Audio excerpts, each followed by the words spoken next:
Hello students, welcome to जीवन classes. आज के इस वीडियो में हम बात करेंगे क्लास 9th एनसीईआरटी साइंस के बारे में। इस वीडियो में हम देखने वाले हैं chapter number 3 atoms and molecules. Atoms and molecules chapter number 3 science में है और ये न्यू सिलेबस के अकॉर्डिंग यहाँ पर दिया गया है। टोटल जो टॉपिक है आपके सिलेबस में उसके अकॉर्डिंग बात करेंगे। एक एक टॉपिक को हम यहाँ पर एक्सप्लेन करने वाले हैं, तो वीडियो को अंत तक देखिएगा। वीडियो के लास्ट तक आप बने रहिएगा जिससे कि आपको कंप्लीट चैप्टर जो है सही से समझ में आ जाए। तो चलिए स्टार्ट करते हैं चैप्टर को। सबसे पहले हम देखते हैं इंट्रोडक्शन। इंट्रोडक्शन में आप देखेंगे अराउंड 500 BC। BC का मतलब होता है before Christ. Indian philosopher Maharshi Kannada.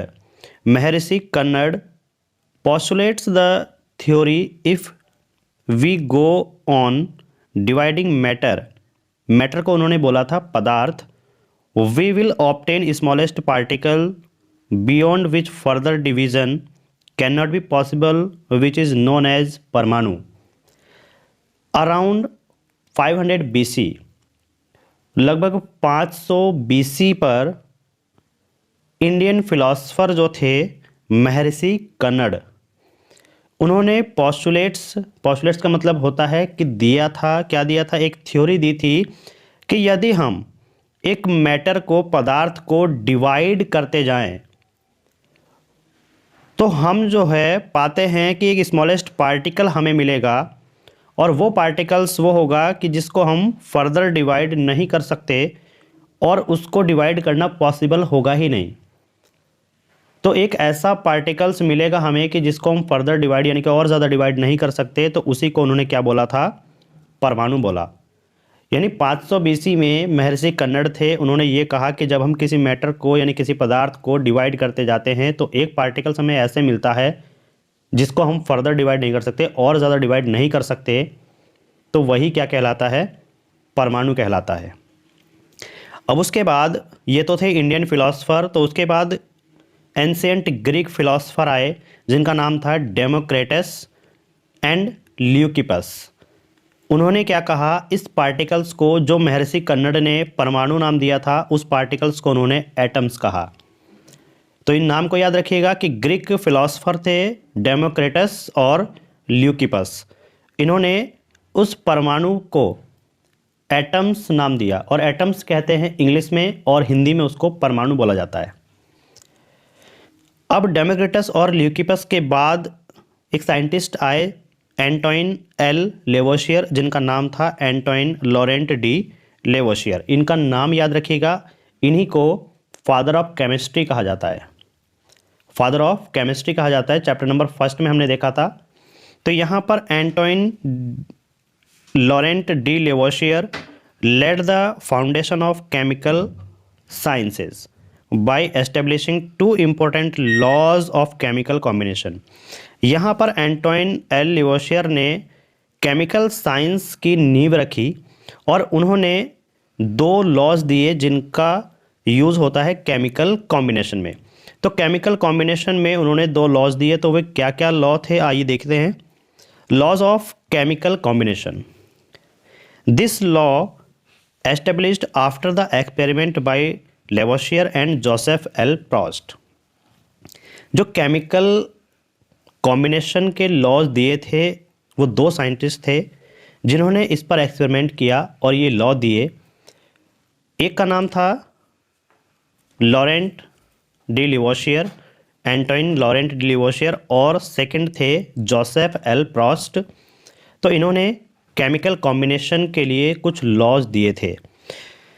The chemical reaction between 2 or more substances give rise to product which is govern का मतलब होता है जो रूल्स होते हैं by certain laws called law of chemical combination। देखो, जो हमारे पास केमिकल रिएक्शन होती है वो एक या फिर एक से ज़्यादा सब्सटेंसेस उसमें रिएक्ट होते हैं और उसके बाद वो हमें प्रोडक्ट देता है। मतलब एक या फिर एक से ज़्यादा सब्सटेंस हम उसमें रिएक्टेंट में यूज़ करते हैं और उससे हमें क्या मिलता है, प्रोडक्ट मिलता है। और जो प्रोडक्ट है उसके लिए क्या क्या लॉ हैं आइए उनको देखते हैं। यहाँ पर केमिकल कॉम्बिनेशन के लिए कुछ लॉ दिए गए हैं। केमिकल कॉम्बिनेशन का मतलब क्या है कि हमने दो प्रोडक्ट लिए जिनके आपस में रिएक्शन कराए, तो वो क्या होंगे, आपस में कंबाइन होंगे और कंबाइन होकर के वो हमें प्रोडक्ट देंगे। तो प्रोडक्ट जो मिलता है वो केमिकल का कॉम्बिनेशन होता है। तो यहाँ पर जो है फर्स्ट लॉ है law of conservation of mass, second है law of constant proportion, third है लॉ ऑफ मल्टीपल प्रोपोर्शन और फोर्थ है लॉ ऑफ रेसिप्रोकल प्रोपोर्शन और लास्ट है Gay Lussac law of combining volume. तो यहाँ पर आपके फर्स्ट और सेकंड, 9th क्लास में फर्स्ट और सेकंड लॉ की बात करेंगे। तो यहाँ पर हम फर्स्ट और second law of conservation of mass, law of constant proportion को देखने वाले हैं। तो आइए देखते हैं सबसे पहले law of conservation of mass को। ड्यूरिंग ए केमिकल रिएक्शन, जब कोई भी केमिकल रिएक्शन होती है उसमें the total mass of reactant will be equal to the total mass of product. कोई भी रिएक्शन होती है तो उसमें जो भी रिएक्टेंट हम यूज़ करते हैं उनका जो टोटल मास होगा वो टोटल मास ऑफ प्रोडक्ट के इक्वल होगा। तो आइए देखते हैं ये रिएक्टेंट और प्रोडक्ट होते क्या है। The mass can neither be created not destroyed in a chemical reaction, इसी को बोलते हैं law of conservation of mass. Mass को ना तो हम क्रिएट कर सकते हैं और ना ही हम डेस्ट्रॉय कर सकते हैं किसी भी केमिकल रिएक्शन में। यहाँ पर A प्लस B दिया गया है, तो A और B ये दोनों क्या हैं, रिएक्टेंट हैं। कोई भी हमने केमिकल लिए, उनको रिएक्ट कराएंगे तो रिएक्शन होने के बाद हमें एक प्रोडक्ट मिलेगा जो केमिकल के कॉम्बिनेशन होने पर मिलेगा।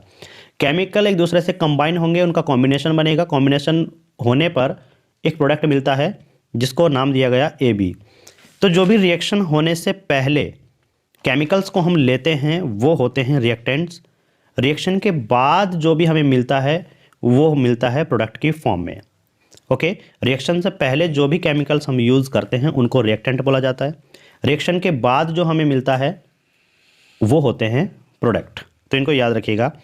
तो लॉ ऑफ कंजर्वेशन ऑफ मास यही कहता है कि मास ऑफ रिएक्टेंट्स जो होगा वो मास ऑफ प्रोडक्ट के इक्वल होगा।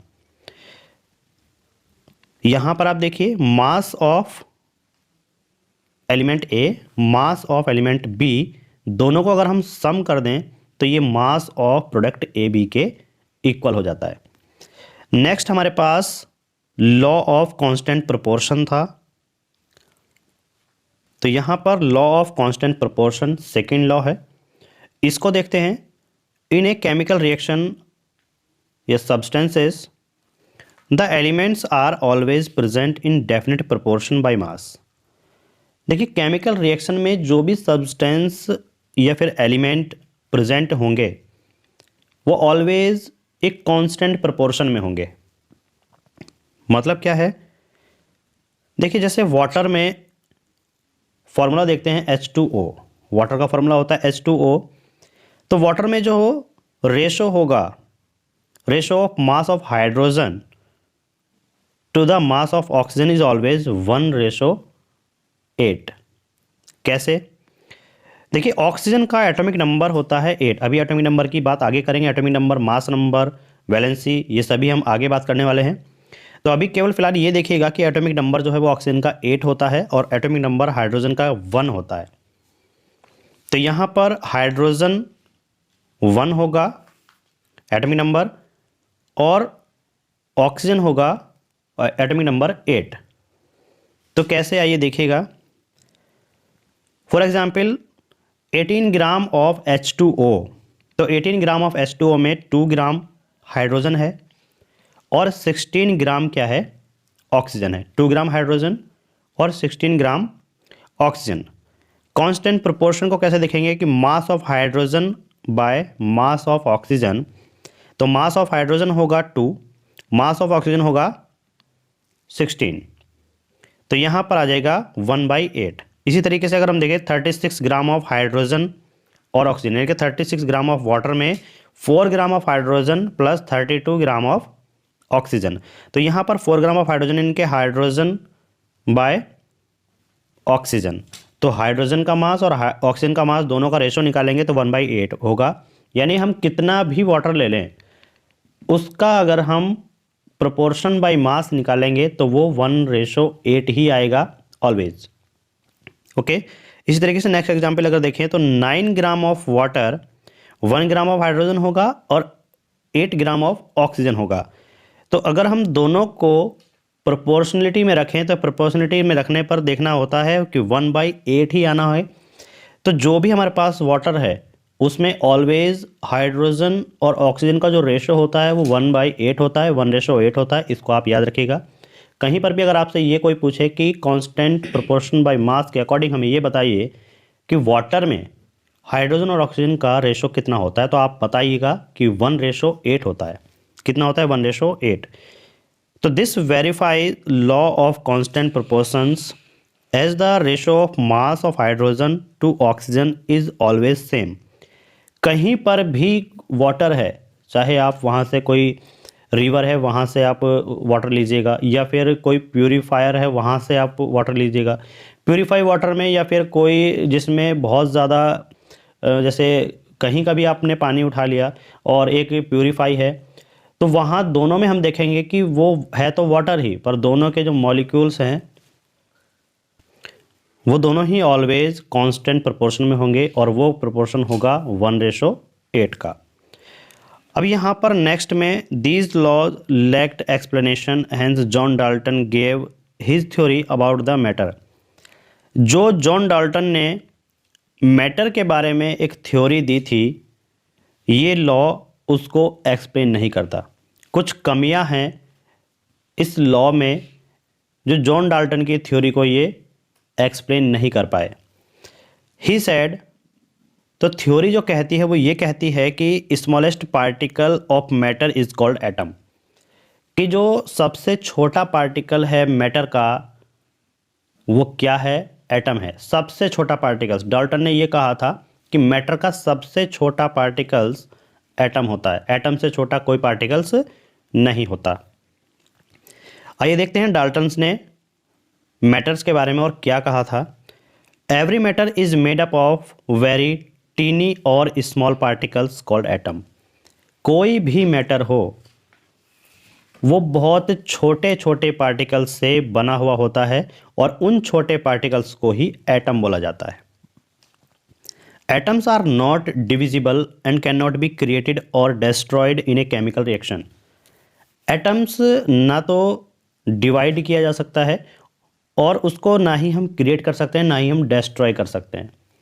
मतलब क्या है कि उसको और ज़्यादा तोड़ा नहीं जा सकता, उसको बनाया नहीं जा सकता या फिर उसको नष्ट नहीं किया जा सकता, डिस्ट्रॉयड नहीं किया जा सकता एक केमिकल रिएक्शन में। कोई भी केमिकल रिएक्शन है तो मैटर जो है उसमें कोई भी केमिकल हो सकता है, तो उसका जो सबसे छोटा पार्टिकल्स होगा एटम होगा, तो वो ना तो डिवाइड हो सकता है ना ही उसको हम डिस्ट्रॉय कर सकते हैं ना ही उसको हम क्रिएट कर सकते हैं, याद रखिएगा। तो एटम्स मैटर का एक स्मॉलेस्ट पार्टिकल्स है which is can not B divided and destroyed. ना तो हम उसको डिस्ट्रॉय कर सकते हैं ना ही उसको हम डिवाइड कर सकते हैं।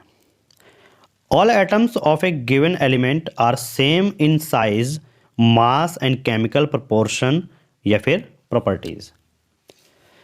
उन्होंने एक बात ये कही थी कि ना तो हम उसको डिवाइड कर सकते हैं ना ही क्रिएट कर सकते हैं और ना ही उसको डिस्ट्रॉय कर सकते हैं। दूसरा पॉइंट उन्होंने ये कहा कि सभी जो एटम्स होंगे किसी भी दिए हुए एलिमेंट में उनका साइज सेम होगा, मास सेम होगा और उनकी केमिकल प्रॉपर्टीज भी सेम होगी। थर्ड पॉइंट क्या कहा था डाल्टन ने? Atoms of different elements are different size, mass, chemical properties. उन्होंने ये कहा था कि सभी जो एटम्स होंगे किसी भी एलिमेंट के उनका साइज, मास और केमिकल प्रॉपर्टीज सेम है। बट अगर डिफरेंट एलिमेंट के हम एटम्स को देखें तो उनका साइज अलग होगा, मास भी अलग होगा और उनकी केमिकल प्रॉपर्टीज भी अलग होगी। नेक्स्ट पॉइंट उन्होंने क्या कहा कि atoms combine in the ratio of a small whole number to form compound.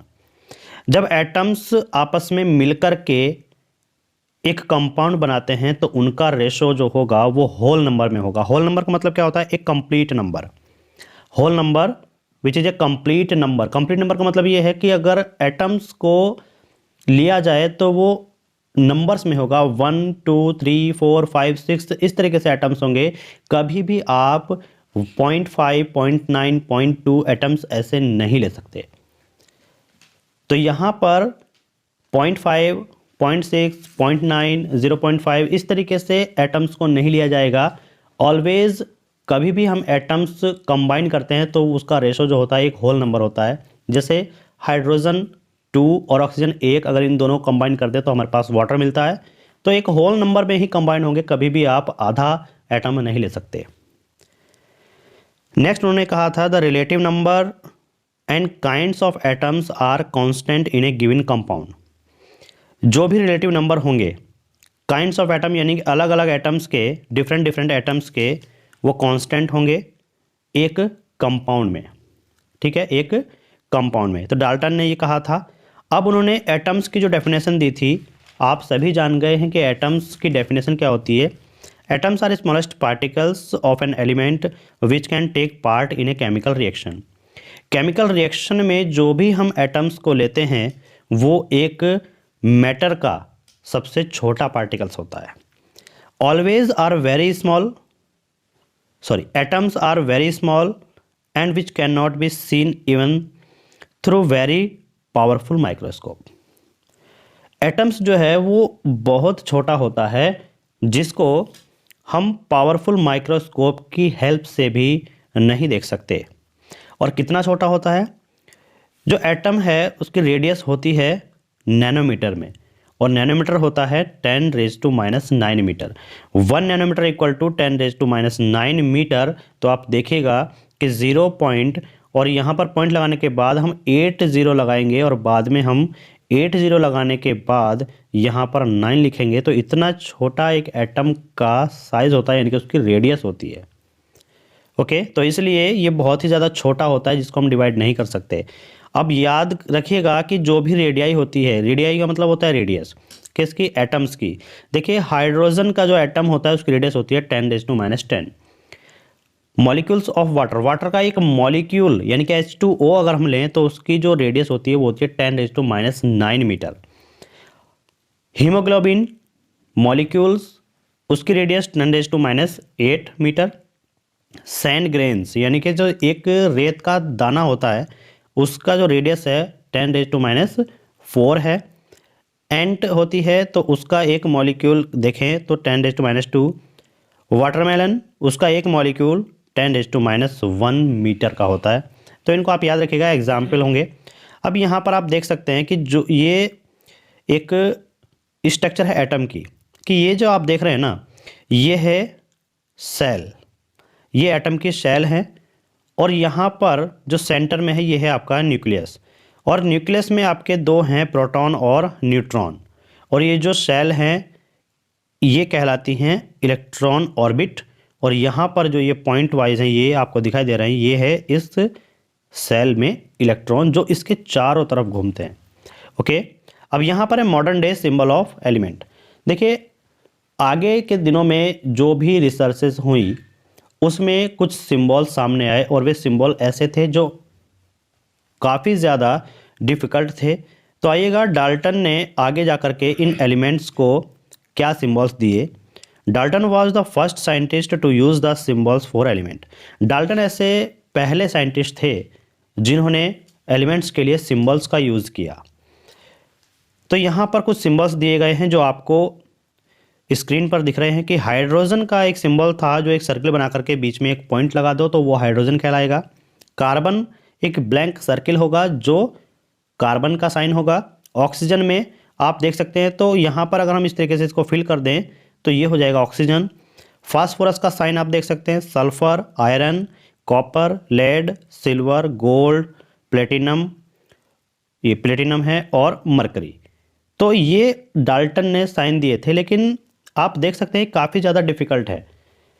Periodic table में अभी तक 118 एलिमेंट हैं जो आप इस तरीके से जो साइन होंगे इनको आप याद नहीं रख सकते।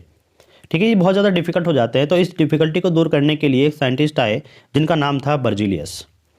बर्जीलियस साहब ने सजेस्ट किया कि अगर हम इन सिंबल्स को याद रखें तो ये काफ़ी ज़्यादा डिफ़िकल्ट होगा, तो उन्होंने अपने आप से एक theory the. Berzelius suggested that the symbols of element should be made from 1 or 2 letters of the name of the element, कि अगर हम इन साइन को ना बना करके जो भी एलिमेंट का नाम होगा उसके फर्स्ट और सेकंड लेटर से अगर हम रखें तो वो काफ़ी ज़्यादा इजी होगा। उससे हमारे जो है नाम भी याद रहेगा और जो लेटर्स हैं उसको हम ईजिली बना सकते हैं। तो आइए उन्होंने देखिए किस तरीके से कुछ रूल्स बनाए जो कि आगे जा कर के एलिमेंट्स का जो नाम रखा गया उसी के अकॉर्डिंग है। The name of copper was taken from Cyprus. देखिए सिप्रस जो है ये एक वर्ड है जो कि एक जगह का नाम है। A place from where it was found for first time, ये उस जगह का नाम है सिप्रस जहां पर कॉपर को फर्स्ट टाइम देखा गया था। इसी तरीके से जब ऐसे नाम आए तो यहाँ पर एक IUPAC ऑर्गेनाइजेशन तैयार हुई जिससे कि हर एलिमेंट का नाम रखा गया और जो भी IUPAC किसी एलिमेंट का नाम रखे वो सभी को जो है मानना होगा। नाउ IUPAC इसकी फुल फॉर्म होती है international union of pure and applied chemistry approved name of element. ये एलिमेंट्स का नेम अप्रूव करती है। IUPAC का क्या काम होता है? एलिमेंट्स का नेम अप्रूव करना। जो भी एलिमेंट्स सर्च होते हैं उनका नेम IUPAC रखती है। आइए देखते हैं। The first letter of a symbol is always written as a capital letter यानी कि upper case letter and the second letter as a small letter यानी कि lower case letter. For example hydrogen H होता है, aluminium Al होता है, cobalt CO होता है। उन्होंने ये कहा था कि किसी भी जो एलिमेंट है उसका सिंबल अगर हम बनाएं तो फर्स्ट लेटर जो होगा वो कैपिटल में होगा और सेकंड लेटर अगर हम लें तो वो स्मॉल में लिखना होगा। नेक्स्ट रूल क्या था? Some other symbols have been taken from the name of elements in Latin, German और ग्रीक। अब ऐसा भी होगा कि अगर हम देखें कि कुछ नेम जो हैं वो सेम हो जाएंगे, जैसे सोडियम S से स्टार्ट होगा, सल्फर भी S से स्टार्ट होगा, दोनों के फर्स्ट सिंबल सेम है, तो यहाँ पर हमें कुछ कन्फ्यूजन हो सकता है। तो इसलिए अगर ऐसे कोई भी एलिमेंट मिलते हैं तो उनमें से एक नाम या तो हम ग्रीक लैंग्वेज से, जर्मन लैंग्वेज से, वहाँ से हमको वो नाम लेना होगा। जैसे देखें तो कुछ एलिमेंट ऐसे हैं जैसे सोडियम, तो सोडियम का सिंबल होता है Na जो है उसका नाम है नेट्रियम, जो ग्रीक लैंग्वेज में उसका नाम है उसको कहा जाता है नेट्रियम, उसी से सोडियम का सिंबल आया Na। इसी तरीके से पोटेशियम को देखें तो सिंबल होता है K, ये भी आपका ग्रीक लैंग्वेज से है, इसका नाम होता है कैलियम। अगर देखें आयरन, उसका सिंबल होता है Fe, तो Fe कहाँ से आया? फेरम, क्योंकि अगर देखें आयरन तो I से होता है, आयोडीन भी I से होता है, तो आयोडीन को तो I लिख सकते हैं लेकिन हम आयरन को I नहीं लिखते, उसको जो ग्रीक लैंग्वेज है उसका नाम है उससे लिया गया फेरम से, तो उसका लिया Fe। तो यहाँ पर इस तरीके से एलिमेंट के नाम रखे गए। तो कुछ एलिमेंट्स के नाम हम यहाँ पर स्क्रीन पर आपको शो करा रहे हैं, इनको याद रखिएगा। एल्यूमिनियम Al होगा, आर्गन Ar है, बेरियम Ba, कैल्शियम Ca है, carbon capital C, chlorine Cl, cobalt CO, copper Cu, fluorine F, gold Au, iodine I होगा, iron Fe, lead Pb, nitrogen N, oxygen O, potassium K, silicon Si, silver Ag, sulphur S और zinc Zn। तो इन element को आप याद रखिएगा। ये element आपको आपकी बुक में NCERT में मिल जाएंगे, एक टेबल है वहाँ से आप याद कर सकते हैं। ये सिंबल्स आप याद रखिए, किस नाम के आगे क्या सिंबल्स होता है, इनको आप याद रखिएगा, काफ़ी ज़्यादा हेल्पफुल होंगे। अब बात आती है एटॉमिक नंबर। हम जो है यहाँ पर बात पहुँची सिंबल्स तक कि एलिमेंट की खोज हुई, किस साइंटिस्ट ने की, क्या रूल्स बनाए और क्या उन्होंने सिंबल्स दिए। अब बात आती है कि इनका एटॉमिक नंबर कैसे फाइंड आउट करें। हर एलिमेंट का एटॉमिक नंबर अलग अलग होगा, तो इनके एटॉमिक नंबर को हम देखते हैं कि किस तरीके से एटॉमिक नंबर को फाइंड आउट किया गया। डाल्टन्स एटॉमिक थ्योरी, तो एटॉमिक मास के लिए, एटॉमिक नंबर के लिए कुछ ऐसी थ्योरीज आई। तो सबसे पहले एटॉमिक मास को अगर देखा जाए तो डाल्टन्स ने इसके ऊपर अपनी एक थ्योरी दी थी।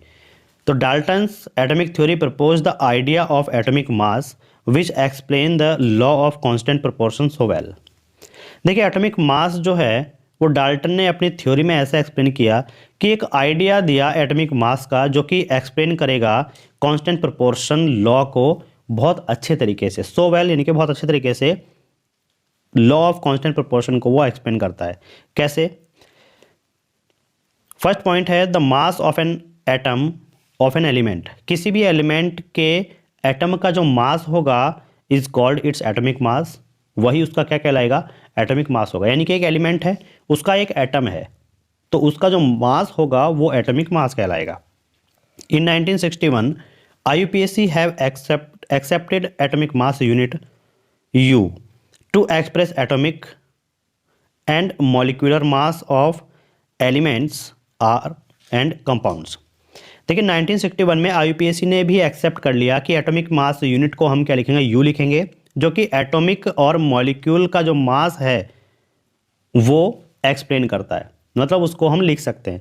तो IUPAC ने ये कहा कि एटॉमिक मास यूनिट यानी कि जो U है उसकी हम एटॉमिक मास जितना भी आएगा उसकी यूनिट से रिप्रेजेंट करेंगे। जैसे अगर हम देखें कि एग्जाम्पल कि किसी भी एलिमेंट का एटम जो है उसका मास है 10, तो हम उसको रिप्रेजेंट करने के लिए U लिखेंगे उसके यूनिट की जगह पर, यानी कि 10U। U का मतलब होता है एटॉमिक मास यूनिट, जिसको U से लिखते हैं। मॉलिक्यूलर मास या फिर एटॉमिक मास, इन दोनों को हम इससे रिप्रेजेंट करते हैं। The atomic mass unit is defined as the quantity of mass is equal to the 1/12 of mass and atom of carbon 12। तो यहाँ पर कार्बन 12 को स्टैंडर्ड माना गया। कार्बन 12 को स्टैंडर्ड मानने के लिए इसमें क्या कहा गया कि जो भी एटॉमिक मास यूनिट होगी वो हमारे पास डिफाइंड होती है किससे? Quantity of mass 1/12 of mass of atom, यानी कि एक एटम का 1/12 मास हम निकालेंगे जो कि कार्बन 12 से होगा। कार्बन 12 का एक एटम है, तो किसी भी एलिमेंट का जो भी एटॉमिक मास निकलेगा वो हम उसी से निकालेंगे। कैसे? आइए आगे समझते हैं। 1 AMU, AMU का मतलब होता है एटॉमिक मास यूनिट, और एटॉमिक मास यूनिट को हम U से भी लिख सकते हैं, जिसको बोलते हैं unified mass. 1/12 into mass of an atom of C12 यानी कि कार्बन 12। 1U इसकी वैल्यू होती है किलोग्राम में 1.66 इंटू 10⁻27, यानी कि 1 कार्बन 12 एटम का जो मास होगा वो 12 AMU होता है। कितना होता है? 12 AMU, यानी कि 12U। ये दोनों लिख सकते हैं, AMU लिखो या फिर आप U लिख सकते हैं, ठीक है। तो यहाँ पर कुछ ऐसे एलिमेंट हैं जिनके हमने एटॉमिक मास दिए गए हैं। तो यहाँ पर एटॉमिक मास जो भी एलिमेंट हैं उनको किस तरीके से फाइंड आउट किया गया, ठीक है, इसकी बात करते हैं नेक्स्ट वीडियो में।